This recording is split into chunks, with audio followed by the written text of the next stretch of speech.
आज हम आप पहुंचे नोएडा की एक बहुत ही फेमस शवरमा शॉप पर और यहाँ अफगानी शवरमा मिलता है। ये है अफगानी शवरमा रोल और चिकन सूप। मिरवाइस खान साहब की शॉप है, ब्रांच नंबर 2। लोकेलिटी बता दूं, ये पड़ता है शर्मा मार्केट। अफगानी chicken shawarma role, chicken shawarma salad.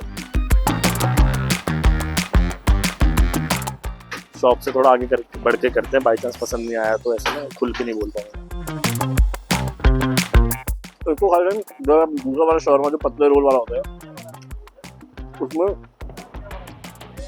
ऐसा लगता है कि आप बिल्कुल ग्रेटेड चिकन खा रहे हो, बट इसमें आपको लगेगा कि आप वाकई में चिकन खा रहे हो। बड़े बड़े पीसेस जूसी एकदम मुंह में आएंगे। नंबरिंग की बात करें तो मैं इसको 10 में से 8 नंबर दूंगा। आई थिंक इसका टेस्ट डेवलप करना पड़ता होगा, जो कि शायद अभी मेरा उतना ज़्यादा नहीं है, बट स्टिल मेरे को अच्छा लग रहा है।